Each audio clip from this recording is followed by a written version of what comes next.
Bienvenue dans la deuxième partie de notre débat ce soir et ce deuxième face à face. Voilà tout d'abord à quoi ressemblait cette 14e journée de mobilisation contre la loi travail, la première depuis la promulgation du texte et peut-être la dernière. En effet, aucune intersyndicale n'était prévue ce soir car les syndicats semblent plutôt se diriger vers des avenues de contestation juridique désormais. On en parle ce soir avec mes invités. Céline Verzelletti, bonsoir. Bonsoir. Vous êtes dirigeante nationale de la CGT, on est ravis de vous recevoir. En plateau également Hervé Le Sen, PDG de Nactis Flavors, également membre du banc éthique, entreprise de taille humaine, indépendante et de croissance. Bonsoir, on est ravis de vous recevoir également.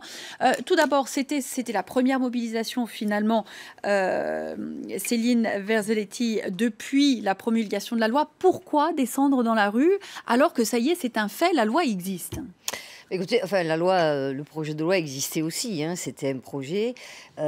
Aujourd'hui, c'est à la différence de avant la période estivale, c'est que c'est vrai, elle a été adoptée et imposée, puisqu'on ne peut pas dire qu'elle a été votée, puisqu'elle a vraiment été imposée, puisqu'il n'y a même pas eu de vote à l'Assemblée nationale.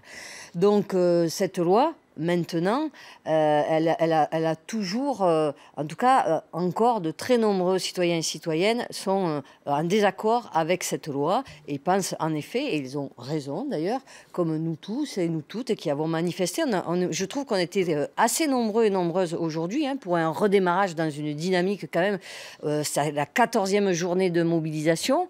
C'est assez inédit avec une intersyndicale qui existe et qui est toujours tenace pour continuer la bataille contre cette loi qui, même si elle existe, en tout cas pour l'instant, elle n'est pas appliquée et nous on continue à dire qu'elle n'est pas bonne, qu'elle est même très néfaste pour les conditions des travailleurs. Et nous, ce qu'on souhaite, c'est l'abrogation de cette loi, voilà, l'abrogation de cette loi, et ensuite obtenir sur nos revendications pour avoir de meilleurs droits pour les salariés, notamment la réduction du temps de travail et les augmentations de salaire, enfin, tout ce qui pourra faire qu'on ait des meilleures conditions de travail et que ça puisse aussi relancer un petit peu toutes les questions sociales et économiques en France, parce que c'est vrai qu'on est dans une situation assez déplorable aujourd'hui. Alors justement, c'est bien l'argument que donne le gouvernement pour défendre cette loi, pour la justifier justement, Hervé Le Sen. Donc je vous le rappelle, on a beaucoup parlé de la loi travail dans le contexte de ces mobilisations. Elle comprend l'assouplissement des 35 heures, le licenciement économique facilité, mais aussi la création du compte personnel d'activité. 78 000 personnes selon les autorités dans les rues. 100 000 de plus selon les organisations syndicales. Moi j'y étais, il y avait quand même du monde. Je peux vous dire que... Une partie de la population, donc, très remontée, c'est vrai, après 14 jours de mobilisation par cette loi. Pourquoi, selon vous, est-elle nécessaire ? Elle est nécessaire parce qu'elle donne plus de souplesse aux entrepreneurs, aux entreprises. Je veux dire, plus on se rapproche de l'entreprise, je vois dans mon entreprise, donc on est une PME, c'est une entreprise que j'ai créée il y a 20 ans, on est 250 personnes, on fait des arômes et des parfums pour l'industrie. Le dialogue, il est permanent dans l'entreprise. On dialogue avec tous nos salariés sur la meilleure façon de répondre au marché.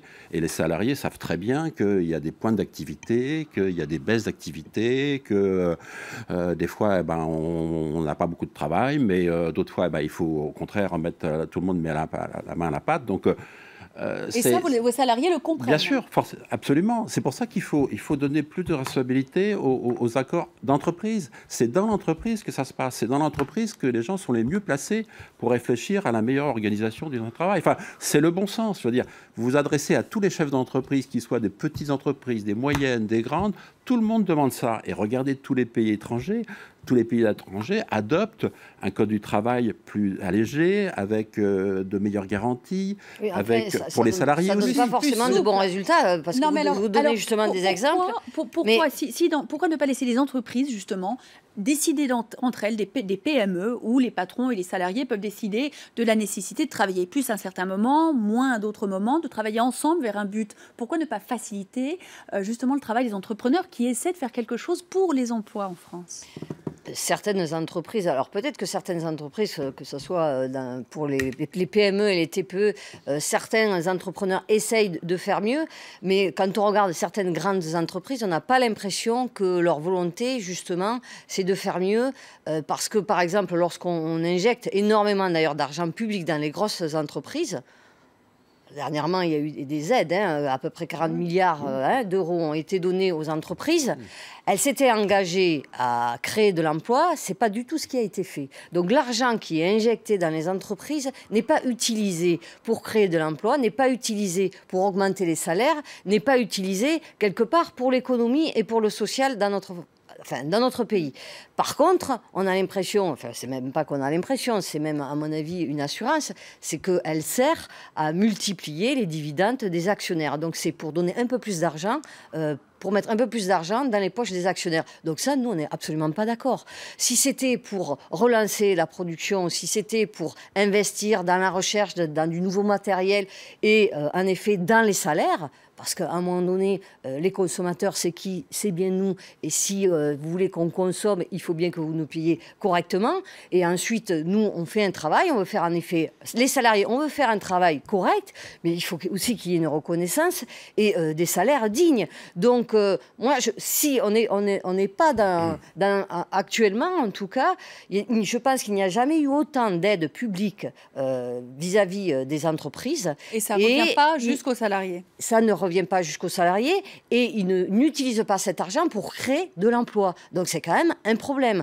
Donc ça, la loi travail, elle ne va pas régler ce problème, au contraire. Et vous l'avez dit, pour une raison très simple. Vous êtes satisfait quand vous avez plus de souplesse. Mais je ne pense pas que ce soit la souplesse qui va créer de l'emploi. Alors je ne le crois pas. Hervé Le Sen. Mais regardez, par exemple, les indemnités de licenciement.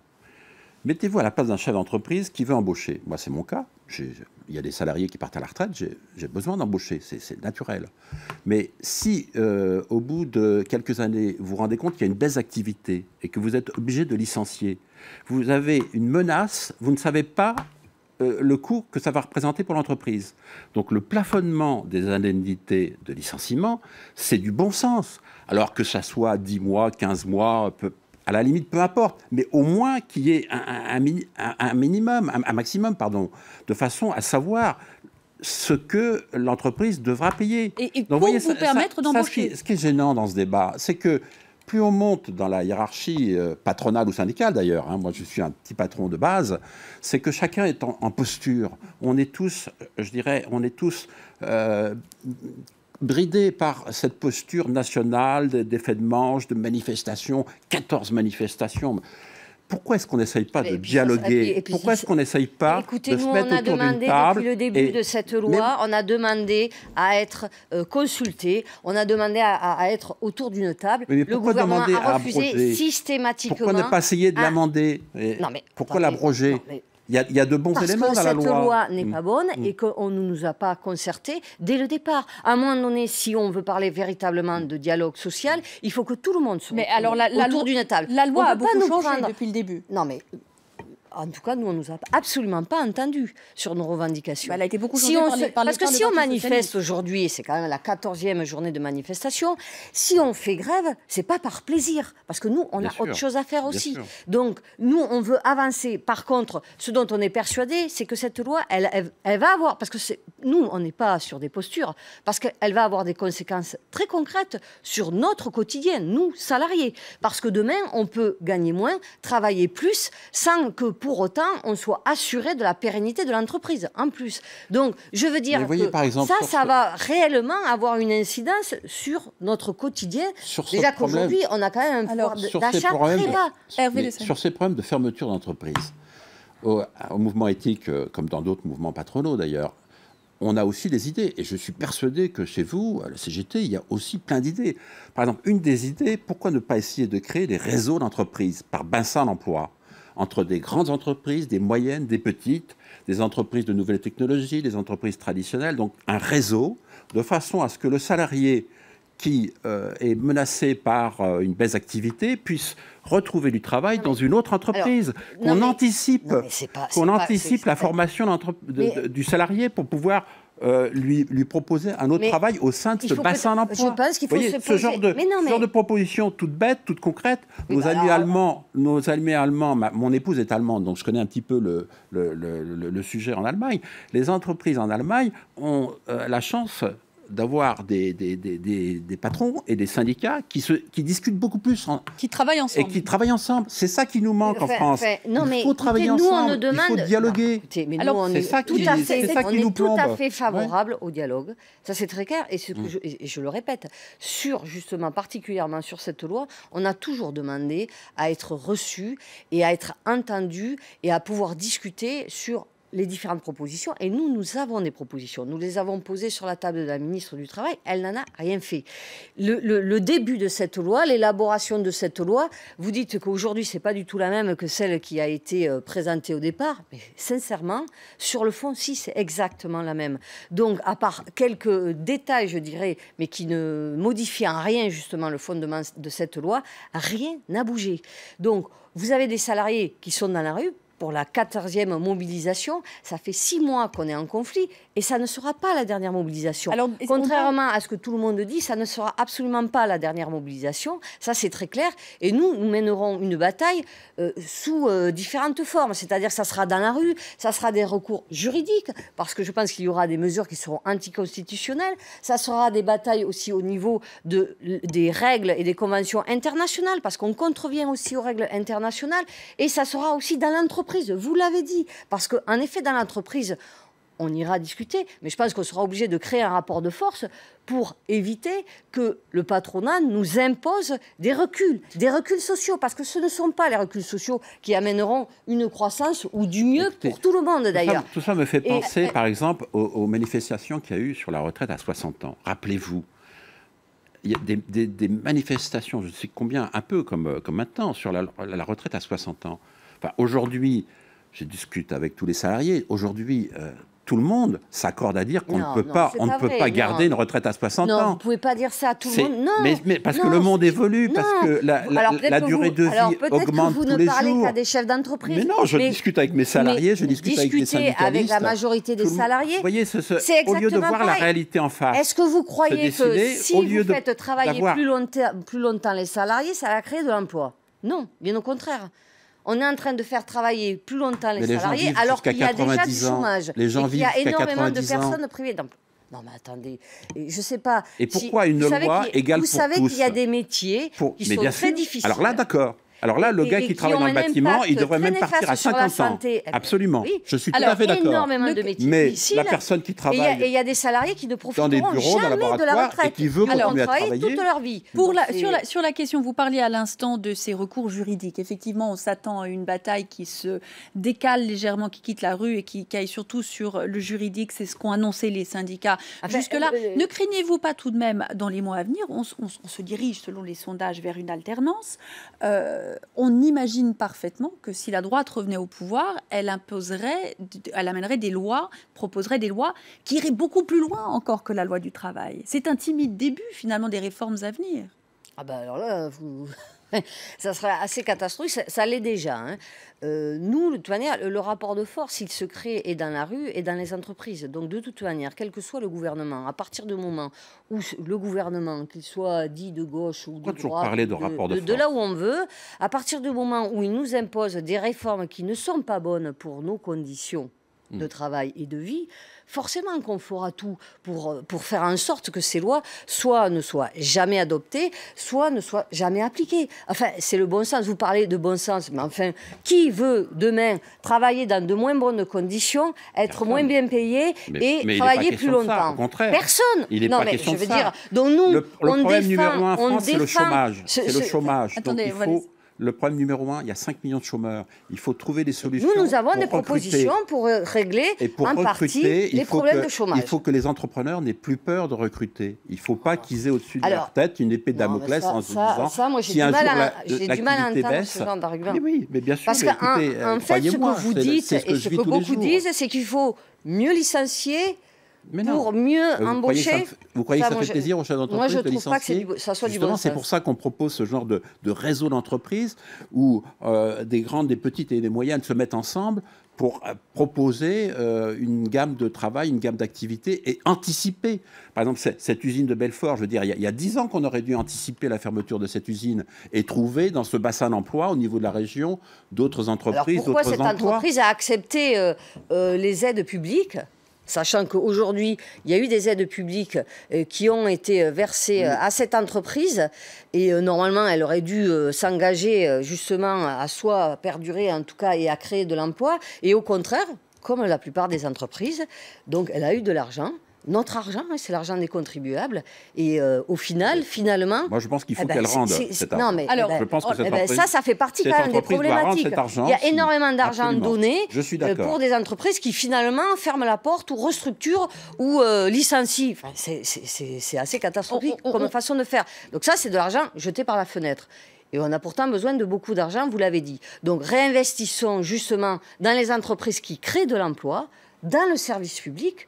Et ça créera de l'emploi. Après, augmentons les salaires. Moi, si demain, vous m'augmentez le salaire, je vais beaucoup plus consommer. Ça, c'est très clair. Et ça va bien remplir les carnets de commandes dans les entreprises. Et la réduction du travail, c'est pareil. Ça peut créer de l'emploi. Nous aussi, nous avons des propositions. Mais après, c'est vrai que c'est bien de se retrouver autour de la table. On n'a peut-être pas les mêmes propositions, mais je pense que c'est toujours bien de discuter. Voilà, après, il ne faut pas que ce soit toujours les mêmes qui soient entendus par le gouvernement. Les propositions des syndicats. Oui, non, mais je pense que dans ce pays, on manque de capacité de dialogue. C'est incroyable, mais c'est comme ça. Et je pense qu'il faut que les uns et les autres, on fasse des efforts pour mieux se comprendre. Au final, le gouvernement, il écoute plus le patronat que les salariés, quand même. Hein. C'est l'impression que vous avez d'aller dans la rue. C'est quand même un gouvernement de gauche. Je veux dire, si la gauche... si les syndicalistes ne font pas confiance à la gauche, c'est un peu dommage. Non, mais nous, on fait confiance. Enfin, nous, on croit ce qu'on voit. Et aujourd'hui, ce qu'on voit, c'est que les réformes qui nous sont, et je dis bien imposées, parce qu'elles sont imposées, elles ne sont pas bonnes. Donc voilà, après, est-ce que du point de vue du patronat, Hervé Le Suen, cette loi travail, donc, qui a été tellement controversée, on a vu dans nos 14 jours de mobilisation jusque-là, pour vous, est-ce qu'elle va assez loin ? C'est difficile à dire. Bien sûr qu'il faudrait qu'il y ait beaucoup plus une position un petit peu égoïste du chef d'entreprise, il faudrait qu'elle aille plus loin. Je parlais par exemple du plafonnement des indemnités chômage. C'est vrai que ça, enfin pour moi, patron de PME, dans les grands groupes, on gère ça sur des années. Il y a des marges de manœuvre qui sont beaucoup plus importantes. Mais pour un petit patron de PME, d'avoir un prud'homme où quelquefois vous risquez 30 mois de salaire en indemnité, c'est énorme. Donc ça peut effectivement remettre en cause la pérennité d'une petite entreprise. Donc je dirais que ça va peut-être pas assez loin, mais peu importe. Je veux dire, ce qui est important, c'est d'avancer. Ce qui est idiot dans cette loi du travail, c'est que peut-être que les choses ont été mal présentées au début. Donc tout le monde s'est braqué, on fait manif sur manif, on perd du temps. Et pendant ce temps-là, nos concurrents, qui sont nos entreprises allemandes, italiennes, eux, ils progressent, ils avancent, ils font... bien sûr que si. Y a-t-il un problème en Allemagne, il y a plus de chômage. Un problème de dialogue en Allemagne, il n'y a plus de chômage. Non, mais ça, c'est très clair. Cette idée que les syndicats se braquent. Voilà. Non, mais nous, on ne se braque pas. On n'est pas entendus. Le problème, il est là. On ne nous propose pas... Vous imaginez, on élabore une loi sur le code du travail qui concerne directement les salariés, donc les organisations syndicales. On l'élabore sans eux. Enfin, c'est quand même assez hallucinant. Donc, en effet, vous parlez de dialogue. Il n'y a pas de dialogue.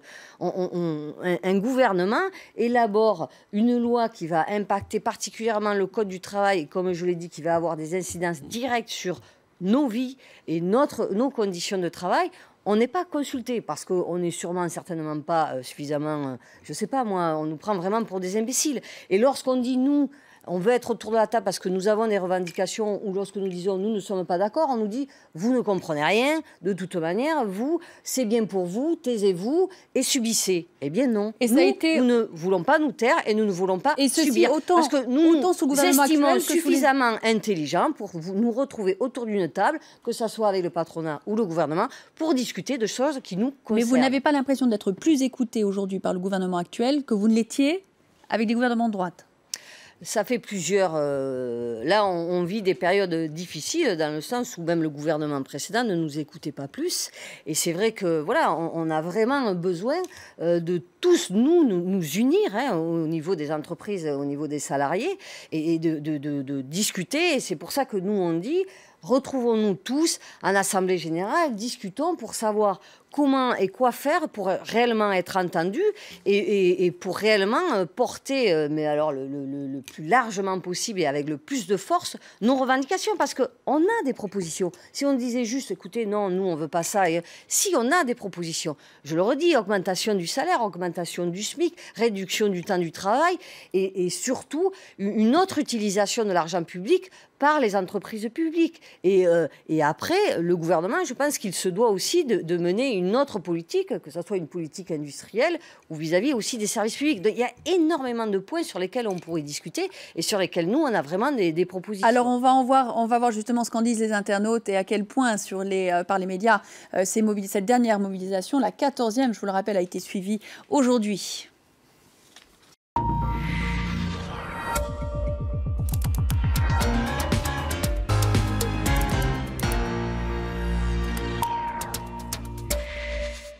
Karim Yayaoui nous a rejoint pour un œil sur les médias. On a beaucoup parlé donc ce soir, Karim, de cette mobilisation. Pourquoi manifester contre une loi déjà votée? C'était le début de notre débat ce soir.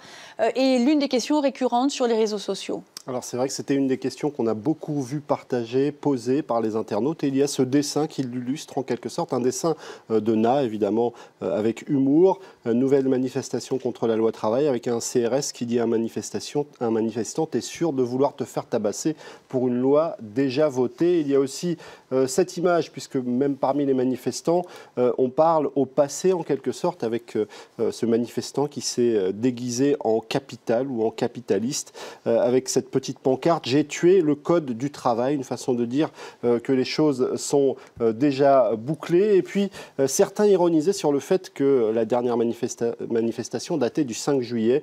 Pourquoi nos courageux syndicats ont-ils stoppé la lutte finale en juillet et en août? Beaucoup d'ironie dans ce tweet. Et puis du côté du Huffington Post, on posait aussi cette question, pourquoi faire finalement cette dernière manifestation? Et finalement, lorsqu'on se pose la question, on s'aperçoit que les syndicats avaient tout de même un certain nombre de raisons de manifester, parce que finalement cette manifestation du 5 juillet n'avait pas eu le succès escompté. On ne voulait pas finir sur cette note, évidemment.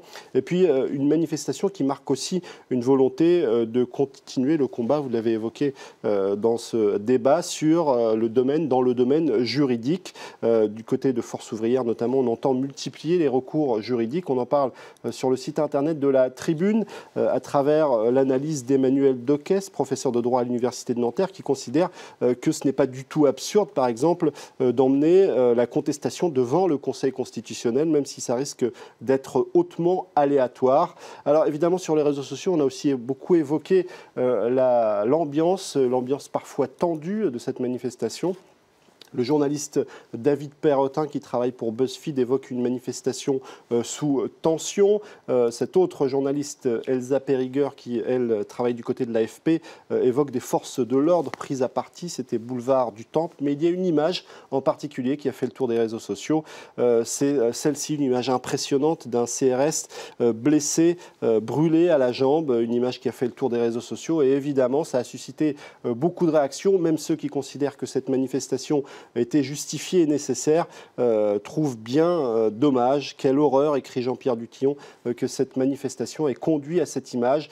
La récupération politique n'a pas tardé chez certains. Jean-François Copé évoque un gouvernement qui ne doit pas se soumettre à la violence, qu'ils agissent, écrit-il, Jean-François Copé, qui est en campagne dans cette primaire de la droite. Et puis il y a eu aussi des violences évoquées par les internautes, mais cette fois-ci à l'égard des journalistes. Nathanaël a partagé une petite vidéo où des journalistes sont malmenés par des CRS. Louis Vuitter est un photographe et explique qu'il a été visé par une attaque d'un CRS qui visait son appareil photo, mais c'est sa main qui a pris, raconte-t-il sur son compte Twitter, Alors évidemment, on a évoqué les raisons pour lesquelles les syndicats étaient dans la rue. Il y a aussi des politiques qui sont en campagne et qui veulent faire entendre leur petite voix. Cécile Duflot, même si on ne remet pas en cause sa sincérité, évidemment, a des objectifs politiques, tout comme Jean-Luc Mélenchon, qui sur son compte Twitter a partagé cette image. Aujourd'hui était une journée de mobilisation partout en France. Si je suis élu, j'abrogerai la loi El Khomri. Alors évidemment, c'était aussi un moment politique important pour un certain nombre de personnalités. Alors sur cette question du climat tendu, le ministre français de l'Intérieur, Bernard Cazeneuve, vient de s'exprimer. 62 interpellations, donc 32 gardes à vue finalement, donc beaucoup plus violentes qu'on ne l'avait imaginé. Jusque-là, on évoque juste maintenant, tout de suite avec vous, Karim, cette vaste campagne très rapidement pour appeler la clémence pour Edward Snowden. En un mot. Si on veut revenir là-dessus, il y a cet article sur notre site internet. Plusieurs ONG ont lancé une campagne de clémence demandant à Barack Obama d'accorder son pardon à Edward Snowden. Ce n'est pas forcément la position du président américain, mais un grand nombre de signataires ont signé donc, sur une plateforme internet cet appel. Barack Obama est toujours au pouvoir, on ne sait pas ce qui va se passer avant la fin de son mandat. Merci beaucoup Karim Yayaoui, c'est la fin donc, de cet œil sur les médias. Merci beaucoup à mes invités d'avoir participé à ce face-à-face ce soir. Merci. On est ravis de vous avoir reçus tous les deux. C'est la fin de ce débat. L'information continue dans quelques minutes et on se retrouve bien sûr demain soir pour Une semaine dans le monde, l'occasion de revenir sur toute l'actualité de la semaine avec nos éditorialistes. Bonsoir.